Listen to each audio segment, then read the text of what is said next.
Me alegra que se una vez más a nuestro estudio sobre la salvación. Solo Cristo, siempre seguros. Les doy la más cordial bienvenida a nuestro estudio, este estudio sobre un regalo imperdible del autor y consumador de nuestra fe. ¡Qué maravilla es que tengamos un Dios tan grande, tan misericordioso, que nos salva! Quiero compartir con ustedes todavía algo más, porque hay preguntas que las personas se realizan con respecto a si se pierde o no la salvación. Escuche este principio. Dios es maravilloso, lleno de gracia y misericordioso. Israel fue rechazado por su rebelión y permitió que los gentiles tengamos entrada a la salvación. Nuestra vida de obediencia, que resulta en la bendición, producirá celo que motivará al pueblo de Dios a buscar en el Mesías su tan necesaria redención. Tal vez no entendió todo eso, pero le explico. Romanos capítulo 11, los versículos 17 al 22, es otra porción de las Escrituras que algunos creen que comprueba que la salvación se pierde. Pero este es uno de esos extraordinarios pasajes que nos muestran la gracia y la misericordia de Dios. Ponga mucha atención. A.W. Tozer escribió: si recordáramos que la misericordia divina no es un capricho temporal, sino un atributo eterno del ser de Dios, no tendríamos ningún temor de que algún día se acabe. Nunca se acaba la misericordia. En realidad, como dice el profeta, son nuevas cada mañana. Su misericordia grande es la fidelidad de Dios. Y el mejor ejemplo es la historia redentora de Israel. Una nación que violaba su pacto, que se iba tras dioses ajenos, que rechazaba el amor de Dios, y a pesar de ello y a pesar de su incredulidad, todavía Dios tiene un plan. Ha ofrecido un plan para la nación de Israel. ¡Qué misericordia! Eso es precisamente lo que nos revelan los capítulos 9, 10 y 11 de Romanos. Se enfocan en eso. Es una carta que revela la doctrina de la salvación, y es en ese contexto en que aparece otro pasaje que algunos pueden creer que enseña sobre la pérdida de la salvación, pero no entienden bien todo el contexto. Sin duda, podemos concluir que si Dios promete salvarnos, de seguro nos salvará. Aunque Israel ha seguido negando al Mesías, Dios tiene un plan para ellos, porque para siempre es su misericordia. En el capítulo 9 nos asegura que Israel fue elegido, y nosotros también. Note, y nosotros estamos entre los que Él eligió, dice el apóstol, ya sea del grupo de los judíos o de los gentiles. En el capítulo 10, Pablo muestra su fervor por la salvación del pueblo de Israel, pero también con tristeza explica el pecado que cometen. Note lo que dice: amados hermanos, el profundo deseo de mi corazón y mi oración a Dios es que los israelitas lleguen a ser salvos. Eso dice Pablo. Yo sé que ellos tienen un gran entusiasmo por Dios, pero es un fervor mal encausado. Note, pues no entienden la forma en que Dios hace justas a las personas ante Él. No han entendido. Se niegan a aceptar el modo de Dios y en cambio se aferran a su propio modo de hacerse justos ante Él, tratando de cumplir la ley. Sin embargo, Cristo ya cumplió el propósito por el cual se entregó la ley. Como resultado, todos los que creen en Él son hechos justos a los ojos de Dios. Romanos 10, 1 al 4. Justificados, pues, por la fe, tenemos paz para con Dios. Pablo nos asegura que Israel fue puesto de lado debido a su incredulidad. Observe cómo concluye el capítulo 10. Pero con respecto a Israel, Dios dijo: todo el día les abrí mis brazos, pero ellos fueron desobedientes y rebeldes. Capítulo 10, Romanos. Pero en el capítulo 11 se ve la luz de esperanza cuando Pablo resume su pensamiento diciendo que su anulación es sólo parcial, que Israel ha sido apartada temporalmente. Vemos que esto no es casualidad, porque los versículos 11 al 15 dicen que existe un propósito. Ponga atención. ¿Acaso el pueblo de Dios tropezó y cayó sin posibilidad de recuperarse? Es decir, ¿no tienen salvación? No, dice, de ninguna manera. El pueblo fue desobediente, por eso Dios puso la salvación al alcance de los gentiles, por eso entramos nosotros. Sin embargo, Él quería que su propio pueblo sintiera celos y la reclamara para sí. Es decir, que cuando Cristo nos da esta vida abundante, los judíos digan, pero miren lo que tienen. Y dice, ahora bien, si los gentiles fueron enriquecidos porque los israelitas rechazaron la oferta de salvación, imagínense cuánto más grande será la bendición para el mundo cuando ellos, los judíos, por fin la acepten. Dice Pablo, menciono todo lo anterior especialmente para ustedes, los gentiles.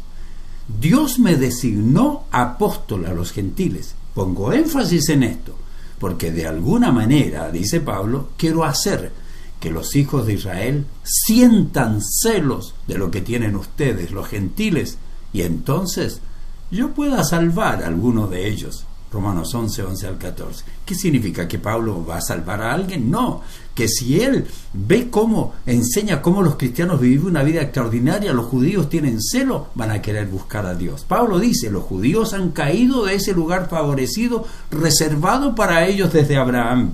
Pero esa caída no es irreversible, no es una enfermedad incurable, pues la separación temporal de Israel tiene un propósito muy especial. Obsérvelo. Y se lo recordaré mientras lo leemos brevemente. ¿Me está entendiendo, cierto? Esto es maravilloso, ¿no es cierto? Pues si el rechazo de ellos hizo que Dios ofreciera la salvación al resto del mundo, la aceptación de ellos será algo aún más maravilloso. Será vida para los que estaban muertos. Romanos 11:15. ¡Qué lindo, Dios! ¡Qué plan! Usted nunca se lo imaginaba, ¿cierto? Dios usa ese tropiezo del cual se recuperarán para provocar el celo de los judíos y para salvar a los gentiles, porque cuando el pueblo falló, llegó el Evangelio a nosotros, y si nosotros vivimos una vida fructífera y realizada, los judíos van a tener celo, y ese celo de los judíos, al ver lo que Dios hace con nosotros, los gentiles, les moverá a desear lo que los gentiles tenemos, y así Dios les dará otra oportunidad a los judíos. ¡Maravilloso Dios! Esto había sido profetizado en el Antiguo Testamento. Allí dice, los abandonaré y ya veremos cómo terminan, pues son una generación torcida, hijos sin integridad. Ellos despertaron mis celos al rendir culto a cosas que no son Dios. Provocaron mi enojo con sus ídolos inútiles. Y note cómo continúa. Ahora, le dijo en el Antiguo Testamento, yo despertaré sus celos con gente que ni siquiera es pueblo, provocaré su enojo por medio de gentiles insensatos, pues mi enojo arde como el fuego y quema hasta las profundidades de la tumba, devora la tierra y todos sus cultivos, y enciende hasta los cimientos de las montañas. Esto fue escrito en Deuteronomio 32, 20 al 22, y se cumple, y Pablo dice, esto que dijo Dios en Deuteronomio lo estamos viviendo ahora. Entonces el poner a un lado a Israel tenía un propósito definido, y era traer la salvación a nosotros.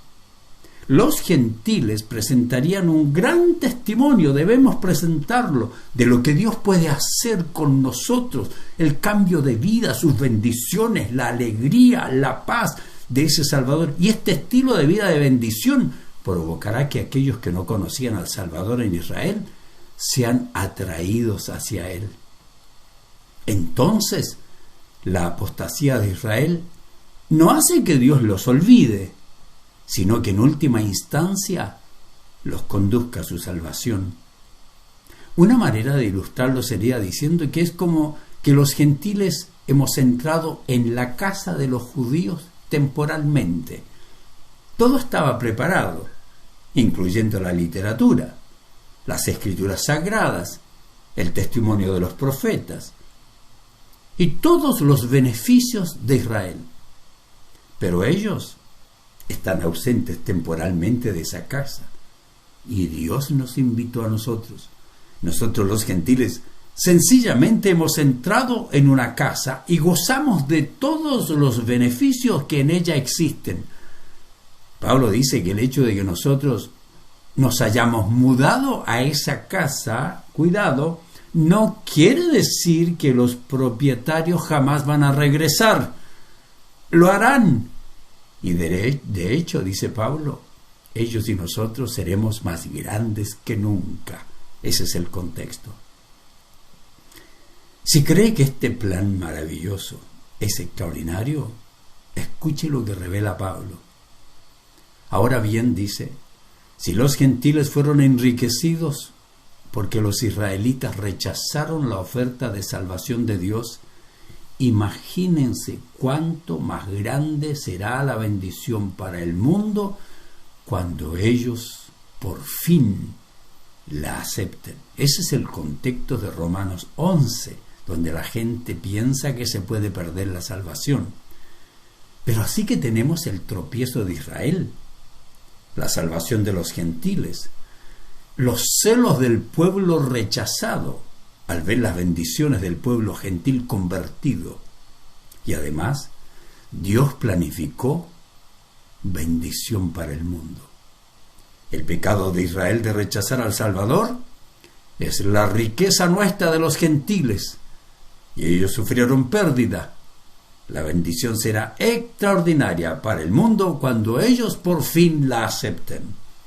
Es decir, si su pecado logró eso, que el Evangelio llegue a los gentiles, ¿puede imaginarse lo que logrará su justicia? ¿Puede imaginarse la bendición que será? Yo no sé si usted se alegra con todo esto, pero para mí es maravilloso. Note lo que Pablo argumenta. Pues como nuestra amistad con Dios quedó restablecida por la muerte de su Hijo cuando todavía éramos sus enemigos, con toda seguridad seremos salvos por la vida de su Hijo. Romanos 5:10. Con toda seguridad seremos salvos. Cuando estábamos perdidos y éramos enemigos de Dios, fuimos reconciliados con Dios por la muerte de su Hijo. Si un Salvador muerto nos redimió, ¿puede imaginarse lo que puede hacer el Salvador ahora vivo? Si la incredulidad de Israel permitió que Cristo nos traiga a la salvación, ¿cuánto más traerá bendición cuando Israel muestre su fe? Todo esto es profético. Las profecías nos revelan cuánto más va a ocurrir. La venida del reino es un tiempo de gloria del cielo y la tierra, porque serán renovados. El pueblo de Israel, que ha sido redimido, reinará y movilizará a gente de todo el mundo para ver a Cristo. Existirá una ley y un rey. Existirá paz universal. La justicia reinará y el mentiroso Satanás será atado. La sabiduría dominará todos los tratos y la prosperidad reinará en todas partes y se cumplirá todo lo que ha sido profetizado, pues si su rechazo de Cristo, su pecado de Israel, nos trajo la salvación, ¿se imagina usted lo que sucederá cuando ellos crean y las bendiciones que habrá en el reinado milenial? Queridos, no me extraña que Pablo termine el capítulo 11 con estas palabras. Me encantan estas palabras, siempre las menciono. Qué grande es la riqueza, la sabiduría y el conocimiento de Dios. Es realmente imposible para nosotros entender sus decisiones y sus caminos. Pues ¿quién puede conocer los pensamientos del Señor? ¿Quién sabe lo suficiente para aconsejarlo? ¿Y quién le ha entregado tanto para que él tenga que devolvérselo? pues todas las cosas provienen de Él, y existen por su poder, y son para su gloria. A Él sea la gloria, toda la gloria, por siempre. Amén. Romanos 11, 33 al 36. Hablemos ahora de eso. Israel, el pueblo de Dios, que volverá a la bendición. Después de esta explicación esencial para que entienda el mensaje para nosotros los gentiles, entramos a la amonestación que Dios realiza a quienes han sido beneficiados por el rechazo de Israel. Sería fácil, ¿cierto?, que los gentiles con orgullo menospreciemos a los judíos porque rechazaron al Mesías y lo crucificaron, y nosotros nos creamos mucho. Pero Dios dice: y dado que Abraham y los otros patriarcas fueron santos, sus descendientes también serán santos. Del mismo modo que toda la masa de pan es santa, porque la porción que se da como ofrenda es santa.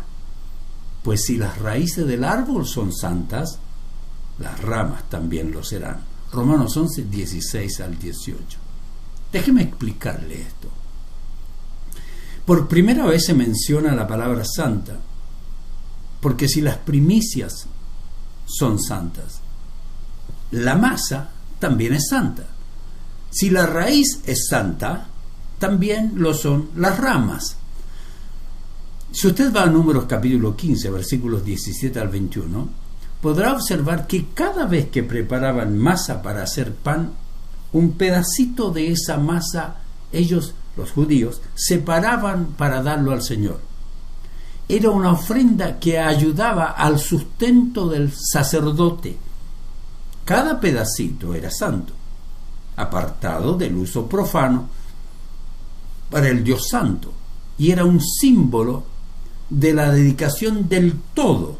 Toda la masa dedicada, y una parte le doy para que se sostengan los sacerdotes. Y el reconocimiento que todo dependía del Señor. Cuando apartaban las primicias, toda la masa era consagrada. Ahora, la segunda analogía en el versículo 16 indica que si la raíz estaba apartada, separada, también lo están las ramas. Si la raíz ha sido dedicada a Dios, está la implicación de que las ramas también pertenecen a Dios. Cuando una pequeña parte se dedica al Señor, realmente todo se dedica al Señor. Ese era el principio judío. Este principio era muy importante dentro del pensamiento del pueblo de Dios.